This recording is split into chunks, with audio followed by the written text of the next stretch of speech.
Hello out there to all and sundry. So as I've mentioned in the past, I have a mysterious benefactor, let's say, who sends me samples on occasion, along with other things like stickers, and in this case, a press booklet.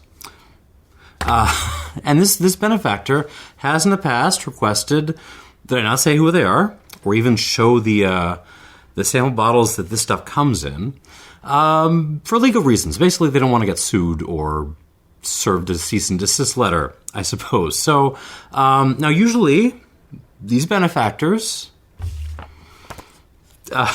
send me rums most of the time. That seems to be what they're most interested in.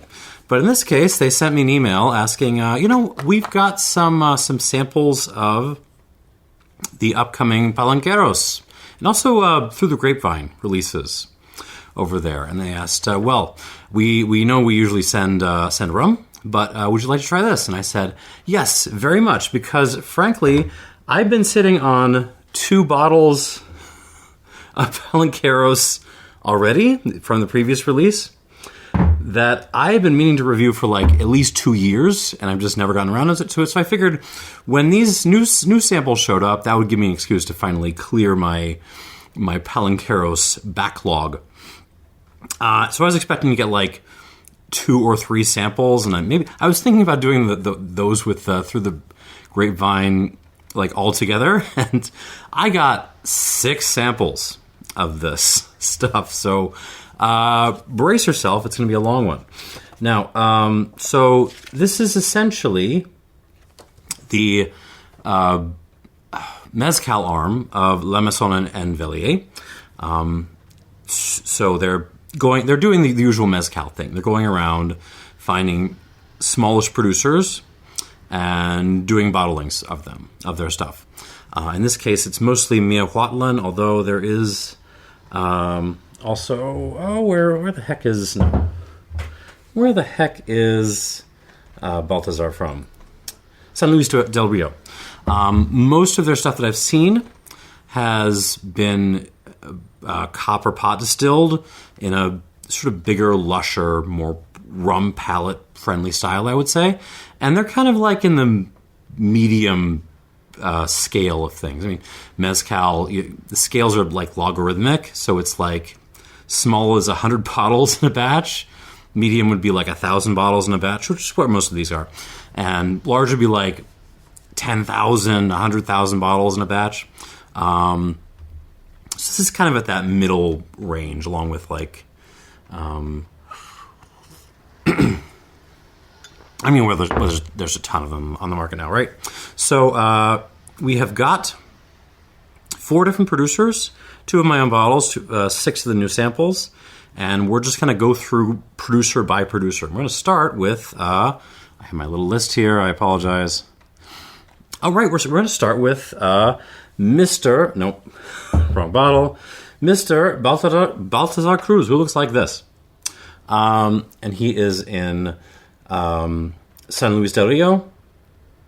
And so what have we? So we got 3 different bottlings from him, and let's hit them. First off is the new Tepextate, which is wild, 48.5%. I will put further information down below. Copper pot distilled, on the nose. Oof.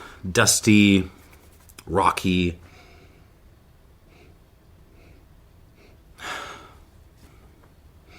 Yeah, there's like some like trail dust, tumbleweeds kinds of things, but also some like pebbles and rock dust being kicked up.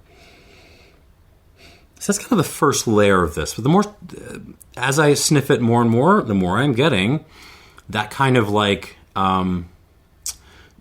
dessert herbaceousness that I associate with Tep. So I am getting. Oh, what is that? Imagine someone made like basil ice cream. That's kind of what this smells like. It's like sugary, rich, desserty, but like made from fresh basil. A little bit of cilantro in there too. I'm one of those people that have get the weird floral soapy side of cilantro, but I don't mind it. I kind of enjoy it. So yeah, I like floral cilantro, but also just some nice flowers. This is not perfume. This is just straight up you stuck your face into a pile of dandelions.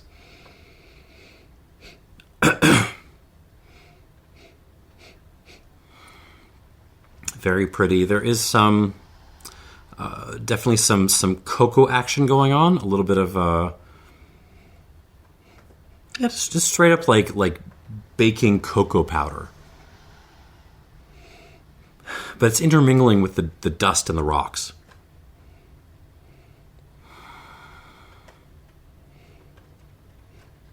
Yeah.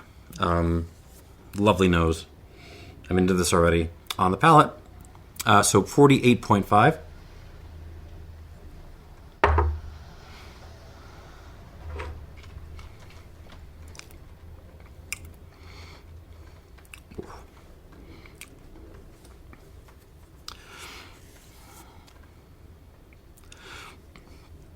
Super yummy. I mean, if you like the dessert herb style, this is going to be up your alley. It just nails that style. So imagine, yeah. I mean, there's actually some vanilla on the palate as well, which I wasn't really getting in the nose. No, it's not on the nose, but it's there on the palate. So this time, basil ice cream with a little bit of vanilla, but also we have the florals and the cilantro. Still some minerality, but it's more like kind of gravelly mud this time rather than just like pebbles, but nice. I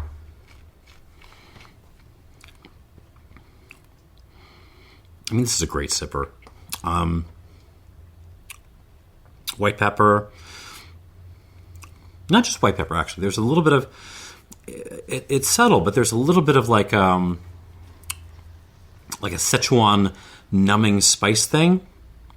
So maybe a little bit of clove as well. There's a little bit of you touched some clove to taste it, and now your tongue is a little bit numb.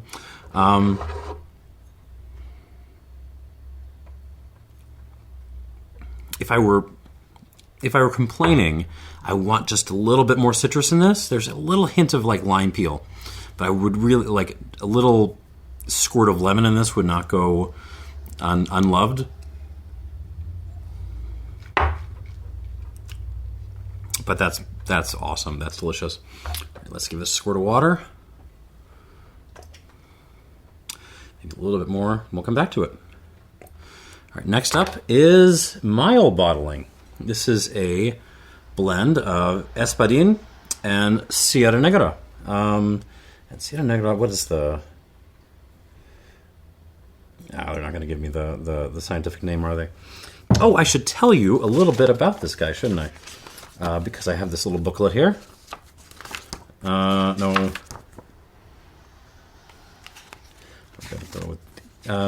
No. Yes, there we are. Yeah, known for his entrepreneurial skills, apparently, Baltazar is.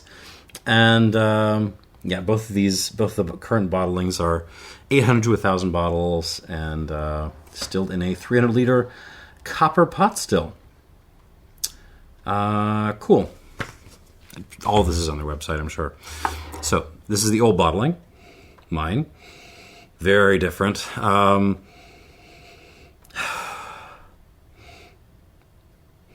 There is a hot chocolate thing happening on this. Absolutely. So, homemade proper hot chocolate. You boil the milk. You put in the cocoa powder. You add a little bit of vanilla. There's a little bit of vanilla in this. You dash and then you just poured a whole bunch of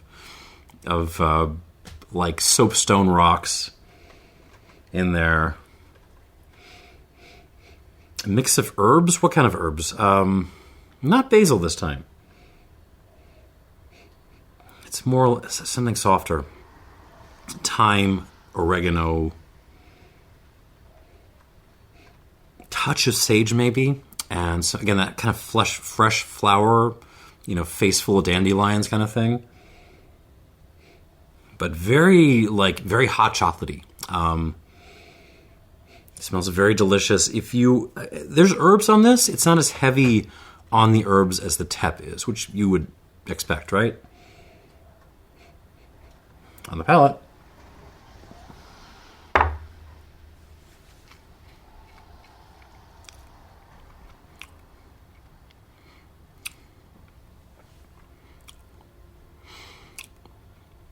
Different set of flavors, but very similar in personality. Both of these, I neglected to mention kind of the form of these. Both of these have pretty darn good mouth presence. They are tickling in the back of my throat, which is what I want to see. And both of these have that kind of like numbing Sichuan spice thing, that mala thing.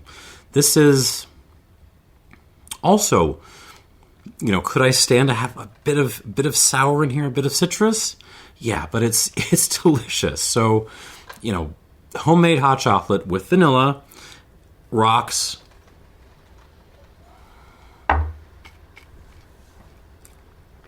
white pepper,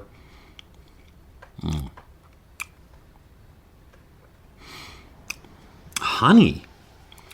Honey is not a note I get in mezcal very often, but this absolutely has some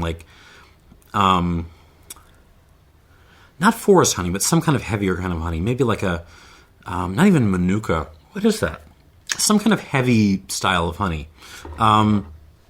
It's absolutely there. Rocks, dust.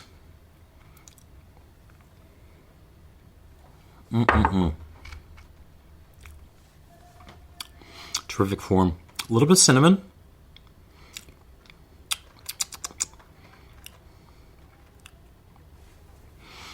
That lime peel thing is back. I just wish there was a little bit more of that. Just to give me a little bit more Balthazar. But I'm going to give this some water. We shall see what happens. 50%, I'm sorry, this one is. So I can go a little bit more aggressively with the water. 2 squirts.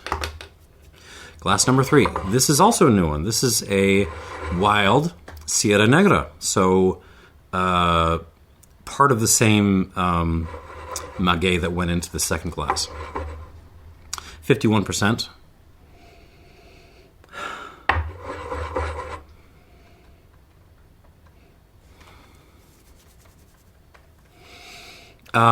Certainly the most reserved on the nose of these three. I will say, so at least with these three, my sense is these are all like rum fan friendly mezcals. There's none of that kind of like really subtle, like leave you head scratching kind of like clay distilled kind of character. These are pretty outgoing so far. I mean, this one isn't that outgoing, but it's a similar kind of, it smells very creamy, even though I'm not getting a lot of sort of individual notes out of it. The best I can do is take a pile of rocks. Don't clean them off. Let there be like dirt and twigs and weeds and stuff in there. Take your pile of rocks. Put some, put your dandelions, that I mentioned in the previous notes. Put your dandelions down, and then like pour a little drizzle of like really, really good balsamico on there. There is a delicious balsamico note in this. It's subtle. The whole nose is pretty subtle, but it feels kind of big and round, but it's not throwing a whole lot of notes at me. Lightly herbaceous as well. Maybe the cilantro's back. Or not orange, lime peel. Touch of like very, very distant hint of like oolong leaves on the palate.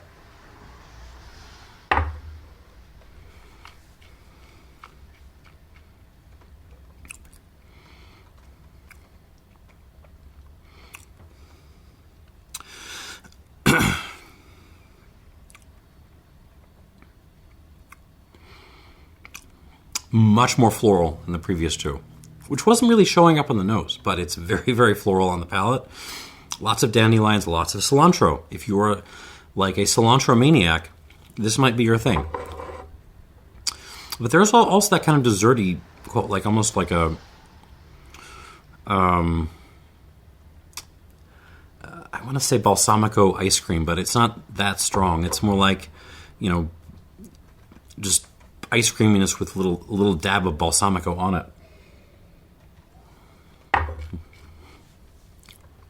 Rocks ice cream, if you will, with twigs and brush and dirt, but yummy.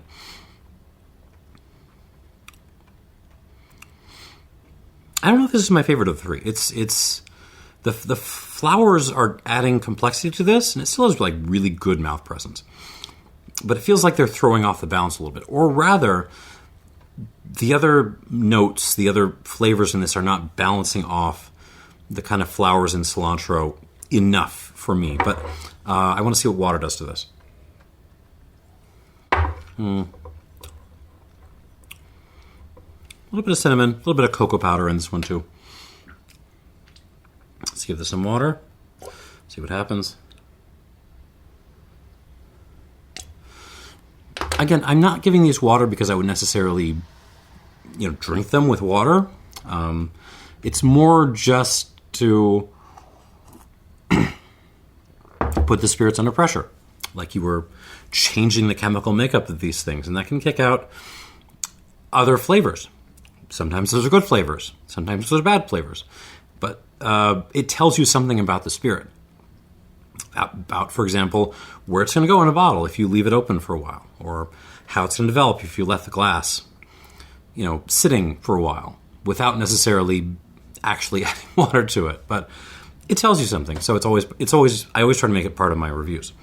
All right, moving on to glass number 4, which is we are moving to Miahuatlán, and this is Onofre Ortiz, which is and here he is, different bottle, but this first bottle is a Mexicano,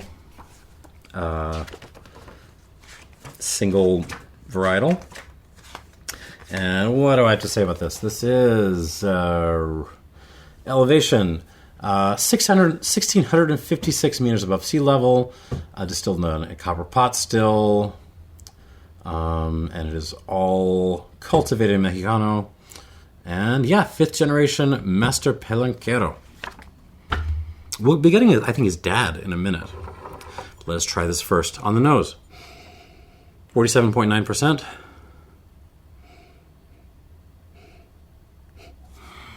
This is also herbaceous, kind of like the tep here, back here. But it doesn't have the kind of desserty quality. This is a little bit more austere. Yeah, it smells like parsley, basil, oregano, but also some like mixed clovers, like 3-leaf clovers. Certainly dusty as well. There's a little bit of and a little bit of what is that? Almost like a plastic smoke thing, but nice. Austere, but nice. Yeah, so maybe you set some action figures on fire.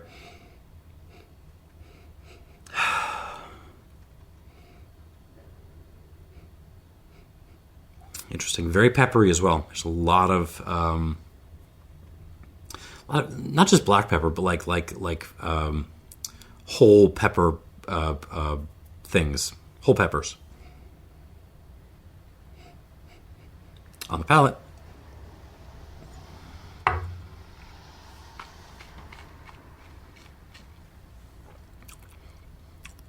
Ooh. Yeah, I was complaining a little bit about the flowers on the third Balthazar here. This brings a lot of florals to the point where it gets a little bit soapy. It just does. I don't think it's a flawed sample bottle. I don't. I think that's just like the nature of this distillate. It's very, we're bringing the lavender. we are bringing in more lavender. Okay, maybe there's a little bit of lavender on the nose, but on the palate, it just really dominates.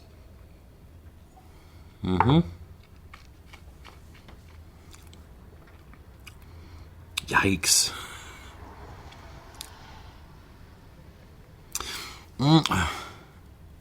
Yeah, if you like lavender, and if you're one of those people who kind of appreciates 80s Bowmore because you can get it pretty cheap and you like it, you might be into this too. It's a little bit much for me.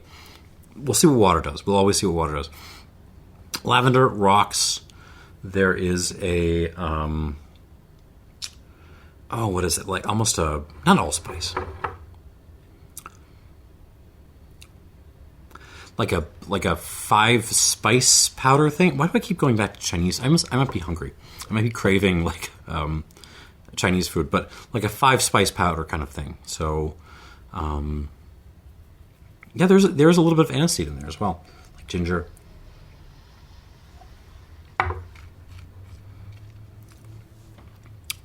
Oh, but the soapy thing, the floral soap. I mean, it's not totally out of balance. There's enough there to kind of make it work. It's a little bit much for me though. And what's really bugging me is the mouth present. Finish is okay. It's soapy, but it's okay. Mouth presence is okay. The length is kind of just, it's mostly, everything is mostly happening at the front of my mouth. There's not a lot of tonsil tickling going on, which is concerning me. But I want to see what this does with water. So we'll give it a squirt and come back. Squirt. All right, now for Onofre's blend. No, wrong bottle. I keep picking the wrong bottle. There we go. This is my old bottle of the Cinco Maguey's Ensemble, so blend. And this is Espadin Mexicano Maricuish and Wild Bicuish and Tep. And yeah, it's still pretty much the same way. 48% on the nose. Interesting. I feel like I'm smelling like a pile of rocks. I keep coming back to rocks, but there's a lot of rocks on these. A pile of rocks. There's a little bit of that balsamico thing, but then there's like some funky fruit in the background. And it's not because it's rotting. It's like jackfruit or something. It's a little bit of like a jackfruit thing. But it's not dominating. It's just kind of like, way off in the distance, like somebody cracked one of those things open. Some coffee as well. Like a light roast,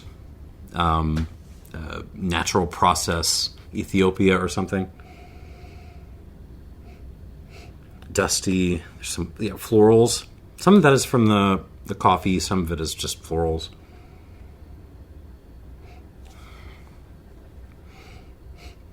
Interesting. I think I'm into this. There's also some mango creeping through.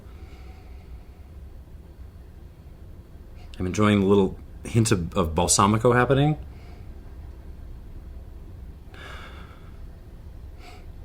Even some tamarind on this. Fun. On the palate.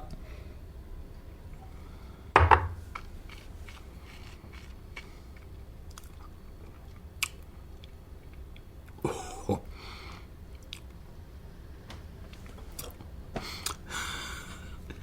This previous one, definitely not a flawed sample because this glass did a variation on the same thing.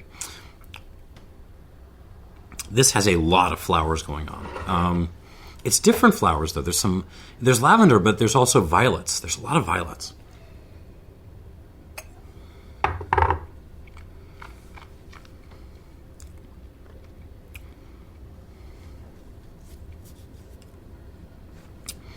Also, 5-spice mix. The jackfruit is here. The mango is here. Lots of pepperiness. Lots of pepper. What is that? Some kind of herbal thing. What? It's okay. Some of that is cilantro. Some of it is just like, parsley or like mixed field herbs.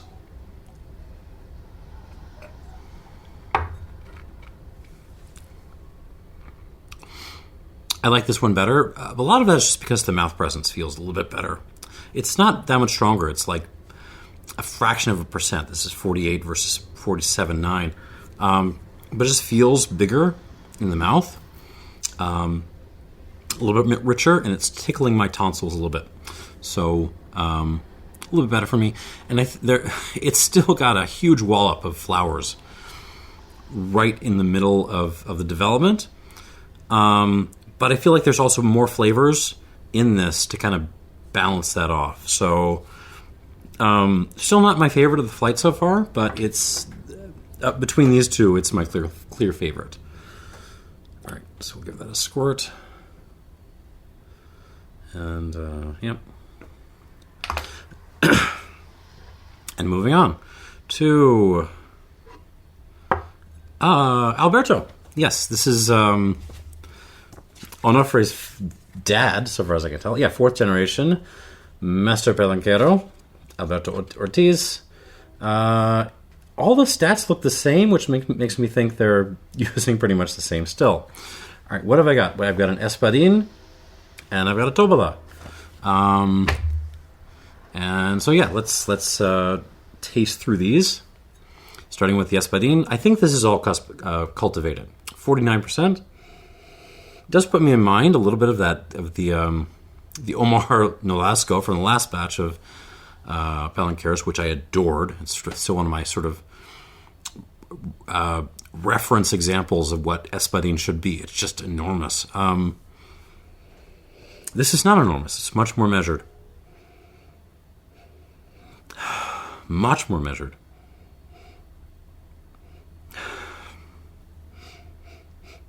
Here's a curveball. This smells like a Speyside. I mean, if I had a colored glass and you just handed this to me, yeah, there's absolutely like a honey thing, like a floral. There's flowers, but also like a kind of wildflower honey thing. It's not like the heavier honey I was getting somewhere in one of these guys. It's a lighter, more floral honey. A little bit of sliced apple, some peach. But then you got that herbal edge, which kind of reminds you that this is an Espadin. A little bit of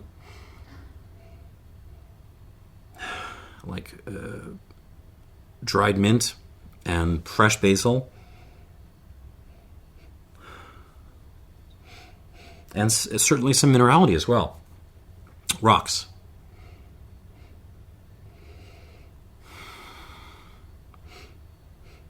Very nice. Not what I was expecting from this, but I like it. On the palate.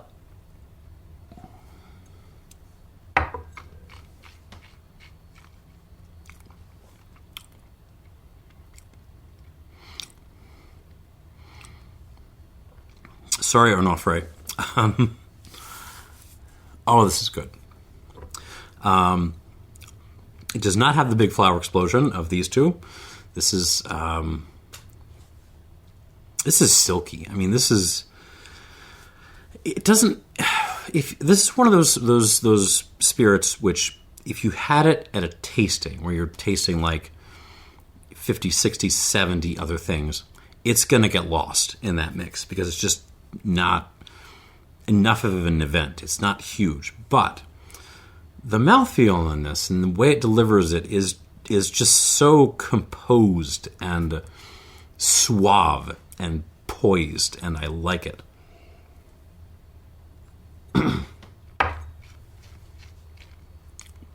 49%. I could get in trouble with this. So what do I? So on the palate, much more traditional mezcal-y, but not in a bad way. So we're bringing in some smoke, some like just firewood smoke, and more like fire, campfire smoked apples and a little apricot, maybe some herbs too, basil, mint, sage, florals. No honey this time, but there is a little bit of vanilla and like some vanilla ice cream kind of in the mix, and rocks.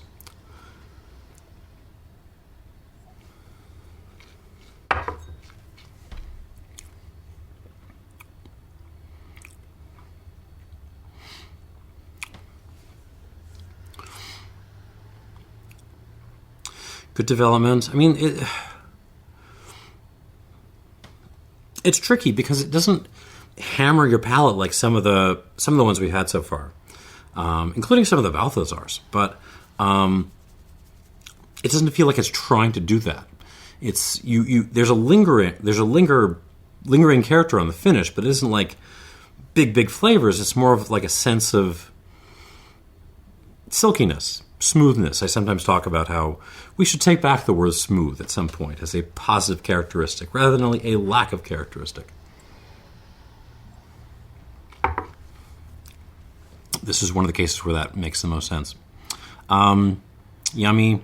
The more I drink this, the more I get kind of vanilla milk chocolate thing.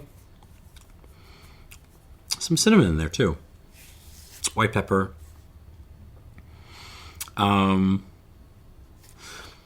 This is good. I don't know if it's going to win the flight, but it's delicious, and that's worth pointing out. Let's give this a squirt. I'll come back to it. We have got one more Alberto. This is a Tobala, and it is marked as a Silvestre, which means it's wild. So a wild Tobala, and is there any more information on this? Most of this is same stats, 50.1% though. Only 400 bottles produced of this. Most of these are a lot more than that. So this is I think the rarest of the bunch, so far at least. All right, on the nose.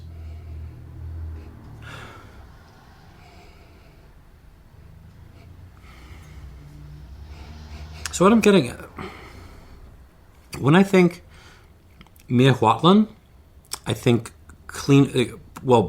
copper pot distillation, I think cleaner flavors, I think minerality, fruit, and I often think bubblegum. These three so far, the Miahuatlán so far, have not delivered on the bubblegum thing. This one is. Yeah, so.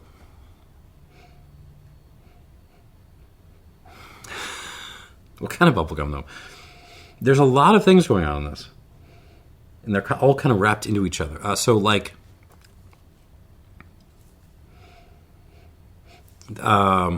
is some herbaceousness. Even some, toasted herbs. Like toasted rosemary, toasted, burned thyme.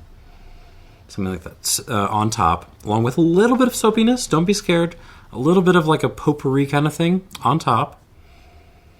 Then you got your rocks. You got your pile of pebbles and sandstone. And you got this this mix of different gums. There's like some mango gum, some traditional bubble gum, almost like a strawberry gum kind of thing. So it's fruit, but it's fruit in like gum form, like kiwi gum,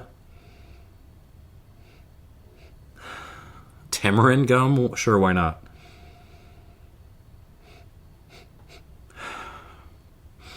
White pepper, kind of an allspice thing.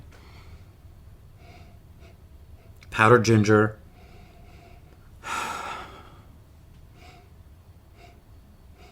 Really fun, dense stuff. I'm into this.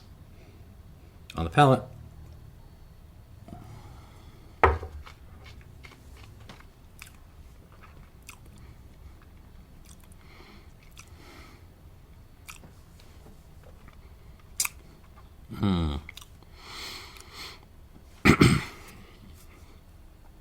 Let me tell you something about my palate and how to win me over on my palate. If you can bring flowers, like a really potent wildflowers or potpourri kind of thing, if you can bring that in as a flavor component on the palate, but not have it out of balance, it's probably going to win me over, and that is doing this. This has a definite, noticeable floral component, but it is much more reserved than on the Onofres here. And it's just so beautifully integrated with everything else that's going on.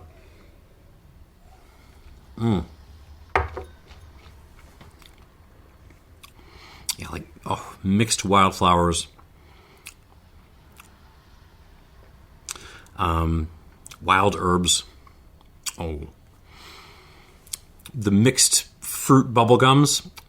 The minerality, soapstone, sandstone, fennel, ginger, cinnamon, allspice. A little bit of vanilla. Not that much. Just a touch of vanilla.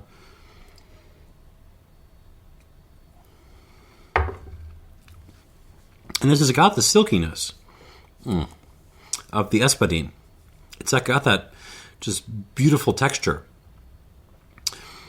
But it feels like there's a lot more detail. It feels like it's tickling my mouth and keeps tickling even after I've kind of swallowed this stuff for a while. Terrific mouth presence. Terrific development. This is winning the flight so far.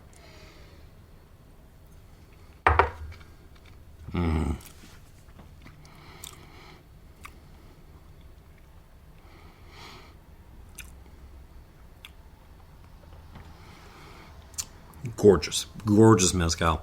I'm going to give this a squirt. We're going to move on to our last Palenquero. And like half. Let's do half a squirt or so. This is Valente Garcia, who I believe. Where is he? Where is he in the book? Yeah, this is also a gentleman from Miahuatlán, different village, slightly lower down, but also copper pot distilling, because that's kind of the style. And this is a Madricush, 48.9%. I need some water. I brought the mug today.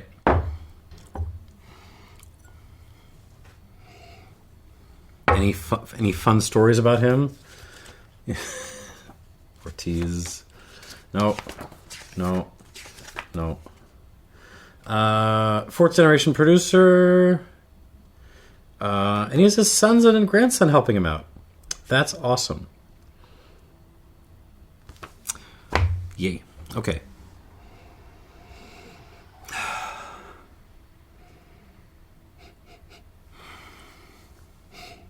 Different character.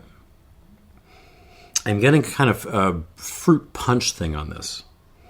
You know, like I don't know. I have small children. I have to deal with the smell of Capri Sun fruit punch all the time. That's kind of what I'm getting on this. But imagine it's the best version of that possible, and you've mixed in a whole bunch of rock dust to kind of give it character. Rock dust fruit punch.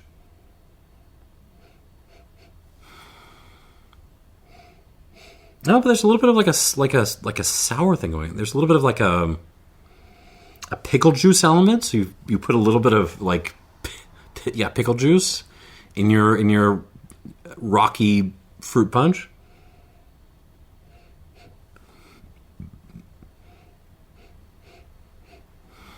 And I think I just nailed most of what I'm getting. Few loose flowers. Some herbs, dill, oregano, hint of sage, maybe. But I am really taken by the pickly rocky fruit punch kind of character on this. On the palate.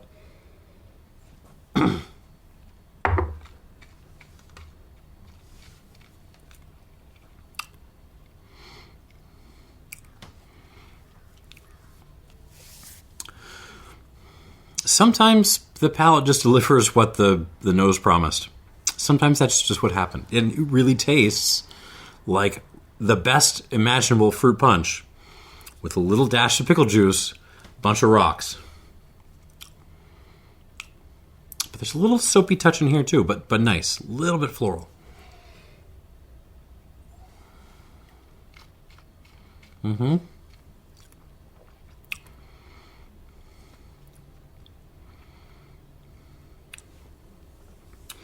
Basil, mint, fresh mint,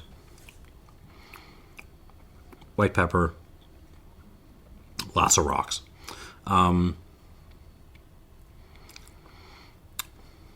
This is an obscure reference, but creatine monohydrate. Have you ever gotten like the little scoop with the unflavored creatine? You have to like put that stuff in your mouth and kind of wash it down with some water.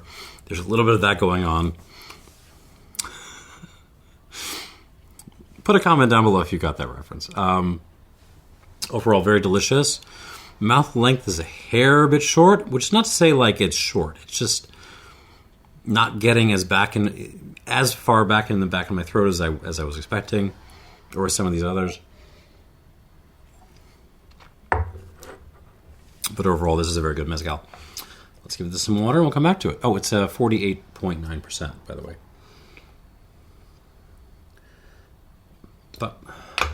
And we'll go through this one more time.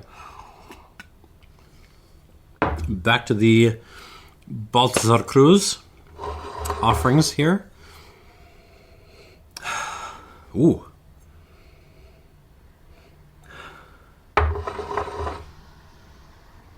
So we're back at the Tepextate. I always have problems with this friggin' word. Tepextate. I was complaining before about the lack of like citrus on this. And what this has done with water is throw me a ton of mango and a ton of like a blood orange kind of thing. I'm still getting the basil ice cream and the rocks. But yeah, there's a ton of mango and blood orange now. Terrific. On the palate.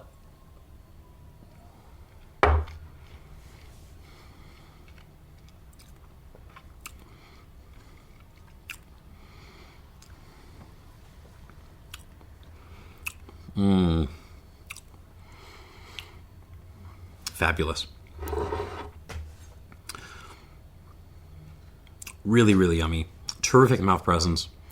The mango thing is not as pronounced on the palate as it is on the nose now, but there is like a blood orange peel thing happening now that I'm really enjoying. Almost a blood orange liqueur kind of thing.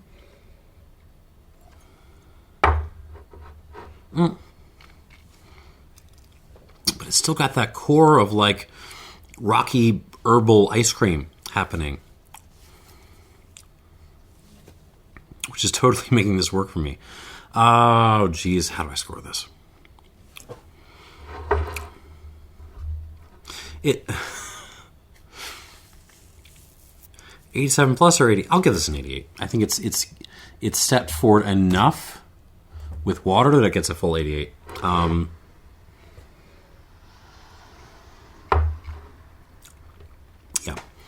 This is one, even if you don't always drink your mezcal with water, and I understand if you're a purist, but if you get this bottle, give it a shot. I swear, this took a big step up. Not a huge step up, but a big step up with the addition of water. So bear that in mind, 88 points for the Baltazar Cruz Tep. Back to my old bottle. The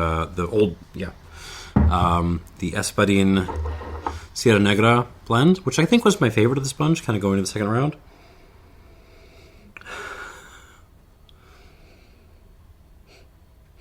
Not as much development on the nose of this.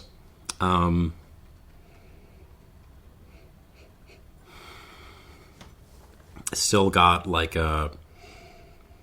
No, I mean, okay, so there's more vanilla in the hot chocolate this time. A little bit more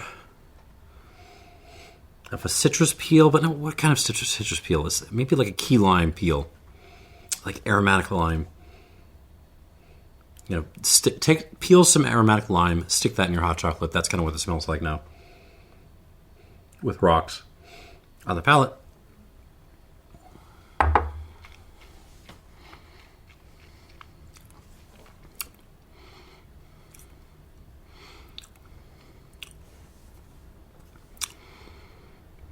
Mr. Baltazar Cruz, I'm a fan. I like your work, sir. I feel like he must, like, while he was, while I was tasting through these, Baltazar was taking notes on my complaints that maybe these guys need a little bit of lift. And while I wasn't looking, he was just adjusting them to add just the right of like sour and freshness. Because now this has got like that little bit of lime peel thing going on. I mean, it's doing a little bit of lime peel before, but now it's doing it more, and it's more aromatic, and it's more fresh, and I love it.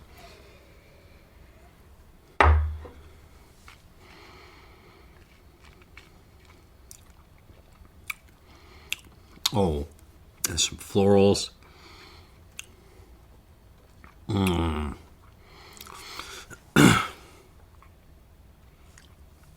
This is delicious. I'm just drinking this now.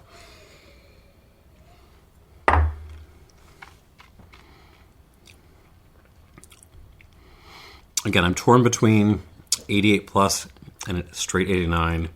I think I'm just going to go straight 89. I mean, this deserves it. The complexity is really, really high. The balance is impeccable. The delivery is fantastic. I think you don't have to add water. I think giving this time would have a similar effect, but patience or water, you will be rewarded with this. You just will. 89 points. And if you spot this old bottle, I recommend it. All right, moving on. This is the one I had a little bit of trouble with. The Sierra Negra, the Wild. 51%. Still quiet on the nose. Come on out. Come on, don't be shy. Nope, I mean, it still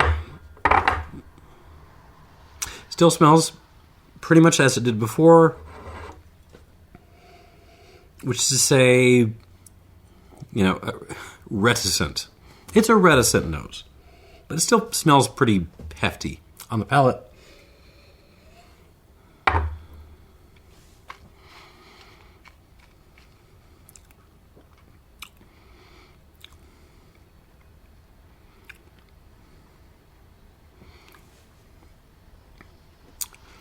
Good, but not as good as the others. Not as good as these two.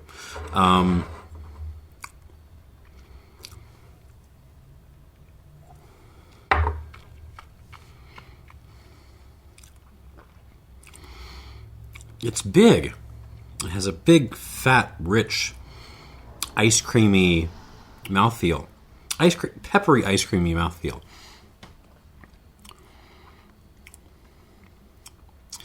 But it isn't bringing in as many flavors as the previous two, and I don't think it's quite balancing them as effectively. This is a little bit dominated by the pepper, by that kind of numbing mala spice.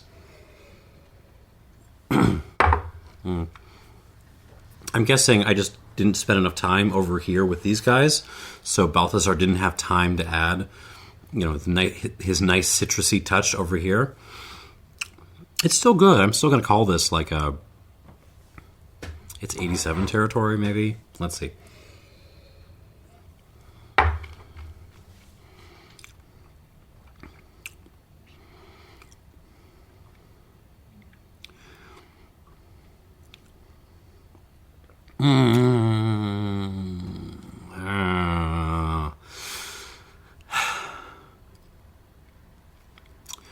I'll call this an 87 minus. It's not really doing anything wrong. It's just like a minus because it's a little bit disappointing in comparison to the other two, but still a very good mezcal.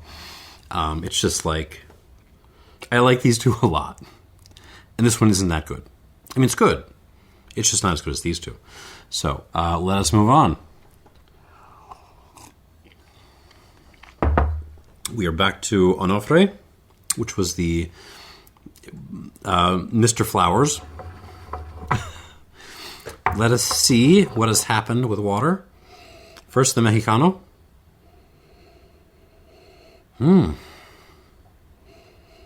This has suddenly gotten like a seaside kind of... There's like a sea air, briny breeze kind of thing happening now.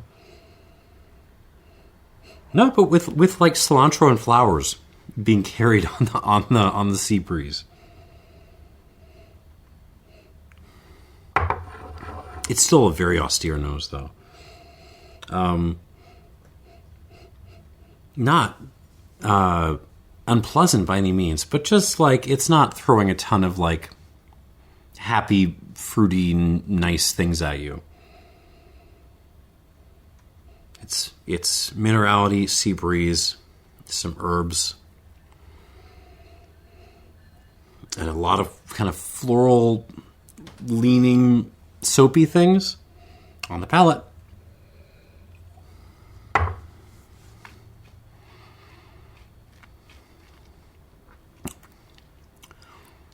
Ooh.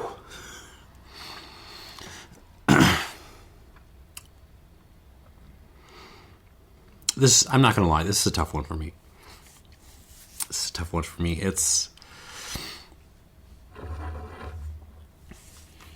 not bad. It's really not bad. What the problem is just doesn't have a lot of balance. There's a huge floral lavender, 80s Bowmore kind of thing on the palate. And that's fine. I would be into that. But there's not a lot of other flavor there to kind of balance that off. There's a little bit of minerality, a little bit of green stuff.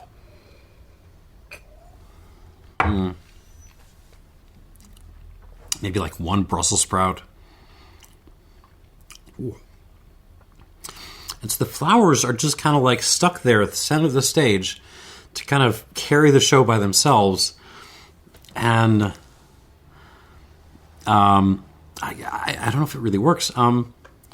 Certainly not bad, but it's not going to win. It's not going to win the lineup.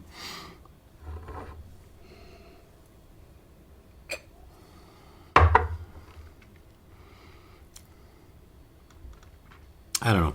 There's a certain kind of person who is really going to like this profile. That's just not me. I'm going to call this like an 83 flower.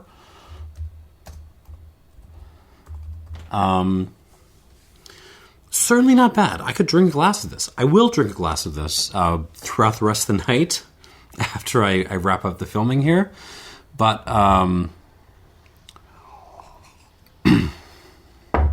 yeah, I don't see the balance on this in the way that I see. Well, balance on the Tobala here. But we'll get there. On to the second Onofre. This is the ensemble. This is the older bottle that I got right here.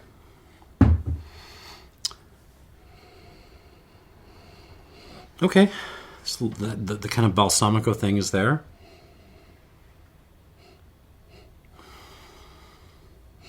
Almost like what is that? Like a sugar cookies thing. Yeah, maybe like sugar cookies with florals / soapy stuff and a little balsamico and rocks. Yeah, not a ton of development on these two with water on the palate.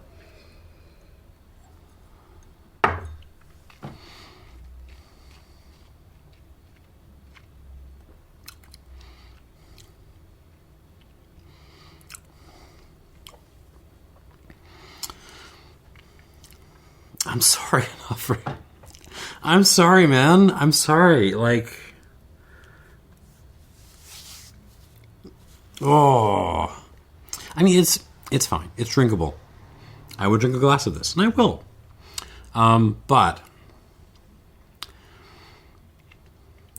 this has balance issues. It really does.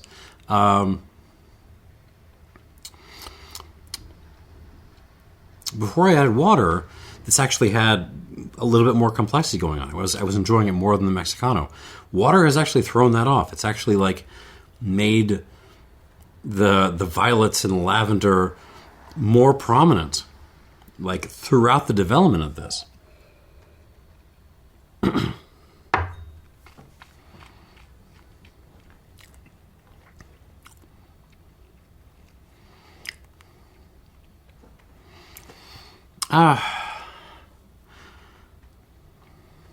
But it has some moments. I like the tamarind. I like the mango.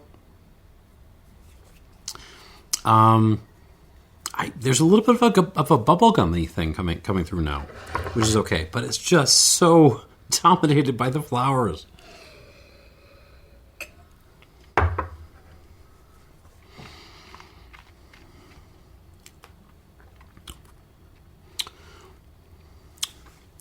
I think I like this more than the Mexicano. The water has kind of thrown it down a little bit, but still.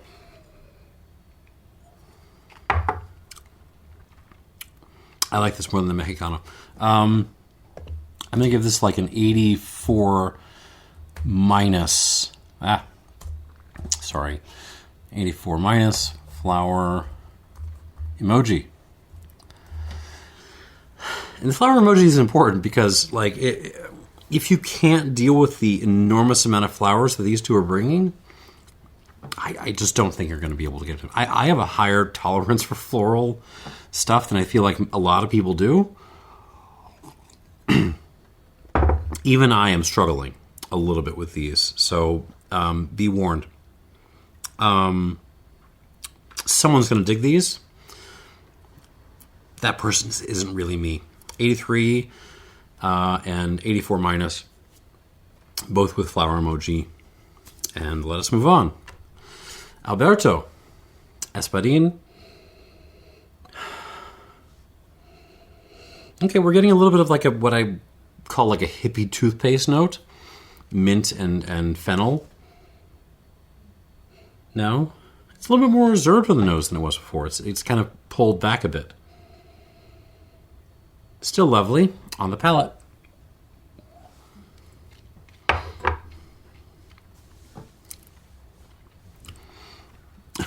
Oh, I feel like the Onofre is kind of wrecked my palate a little bit, but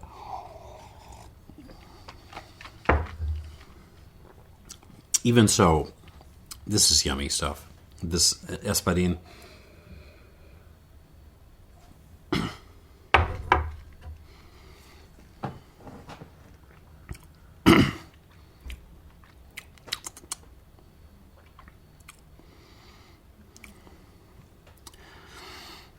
It's not big. It's not an event. It's not the sort of thing you're going to remember if you have a big old flight of huge spirits. This is much more reserved and civil. It's not shouty or anything. It's just nice and silky and lovely to drink. You pay attention to it. It's got mouth presence. Finish hangs on. It's just not loud about it. The mouth presence, the mouthfeel it lets you know it's there. It's just not very loud about it. Mouthfeel, it starts to tickle back here. It's just not attacking your tonsils at all.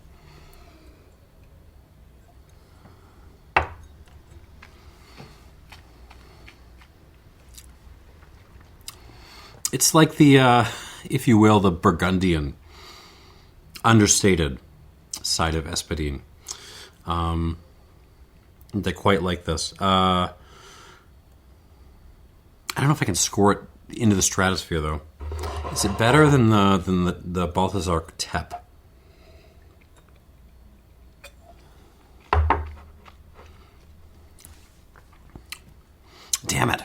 do think that the Balthazar Tep is better.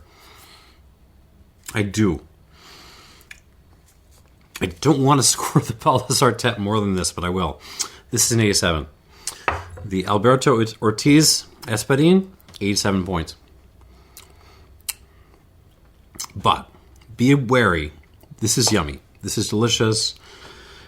And I feel like you don't need to babysit it either. Like, it's not really responding to the water. I don't think it needs water. It doesn't need anything. It's just pour it and enjoy.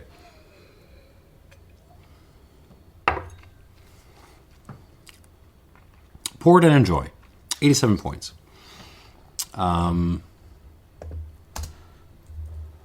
However, even in the first run-through,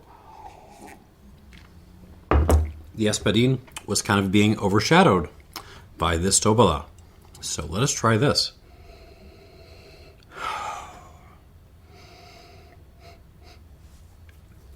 I respect the Espadin. Espadin is so underrated as a varietal. Like it's in the same way that like the burger is underrated as a sandwich or a dinner option. Like, a good chef should be able to make a good burger. It should just be like a way to show your personality. And that's how this is working. But that being said, this Tobala is several levels up from that Espadin. Oh God, I love it. The herbs, the florals, the rocks, the layerings of different kinds of bubblegum is fantastic. Changes on the nose from having this neat. The rocks might have come forward a little bit more. It's a little bit more kind of dusty and minerally. I don't think it's the worst for it, though. Yeah, this is good stuff. On the palate,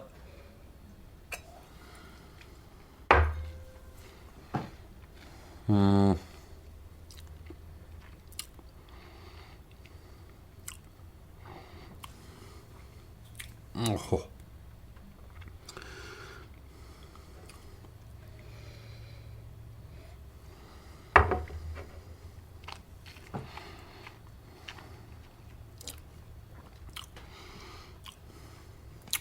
This is another one. Maybe this is just like Alberto's thing. Doesn't need water. It really doesn't. It's exactly the same. It's as delicious as it was before. Oh man, is it better than the Balthazar Espadin blend?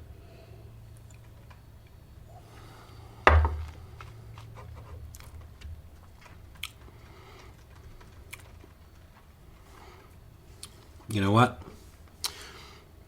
This Tobala, I think it's better.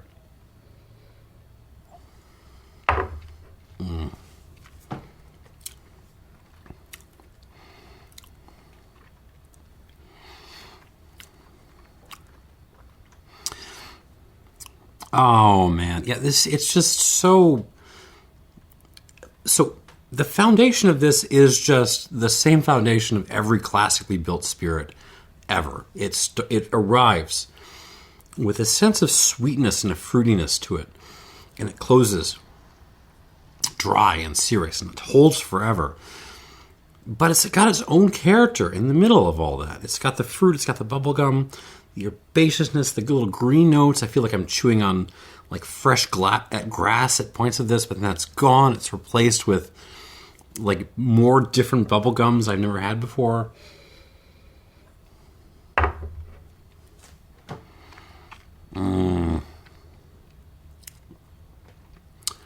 Can I 90 this? I'm going to 90 this.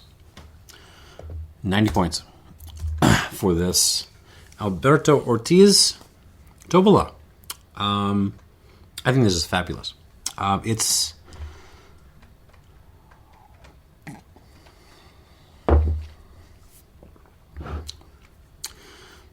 not the loudest 90 I've ever given. It's not huge and powerful. Jesus. and sort of overwhelming your senses, like your various savanna hares and things like that. It's not that kind of spirit, but the complexity is there. The balance, the poise is there. It's got power when it needs, and it shows that. And it's just so good at what it's doing. So yeah, 90 points for this Tobala. And finally, to close this out, we are back to the Valente Garcia Madre.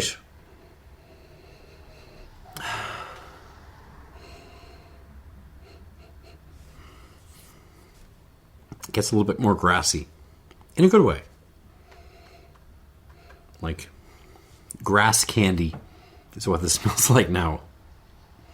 And I'm not mad. I mean, this is very... With the exception of the lack of bubblegum, this feels very Miahuatlán to me. It's clean, it's fruity, it's minerally. Yeah, this is the style. On the palate.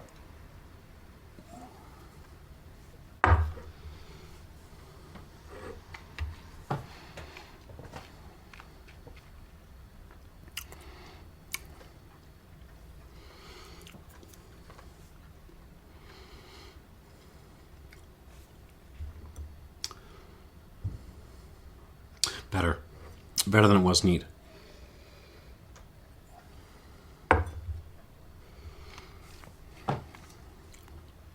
Feels like the mouth presence just stepped up a notch. More power in the mouthfeel. Finish hangs on a little bit better. Better mouth length. Flavors are kind of like in that same territory. More minerality maybe. I don't know. I've tasted like 8 mezcals in a row now. My brain is starting to fall apart.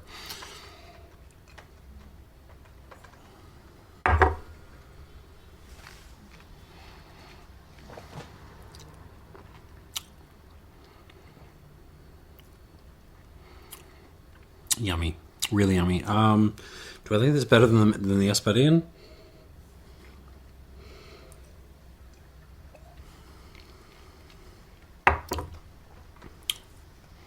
I do. I think this is a step up from Alberto's Espadin, so I'm going to give this an 87+. 87+ for the Valente Garcia Madre, whatever it is. I don't know. I can't pronounce these things. I'm an American. And yeah, that is your lineup. So yeah, what are the winners? Well, on top, the Tobala from Alberto. 90 points. Fabulous stuff. And then the Espadin Sierra Negra blend for the old one from Baltazar Cruz. 89 points. What have we got? Right, the new tap from Baltazar Cruz. And then the Valente Garcia Madre, 87+. The Alberto Ortiz Espadin, 87. And then the Baltazar Cruz Sierra Negra, which I just had some trouble with, 87-. And then kind of, in their own category, in their own style. And I feel bad because I'm sure he's trying and he likes this stuff. Onofre is offering. It's the Mexicano and the ensemble. 87-, or I'm sorry, 84- for the ensemble and 83 for the Mexicano. Sorry, Onofre. And that is the video. We are 110 minutes in. An hour and 10 minutes in. I might go lay down. Thanks for watching and cheers.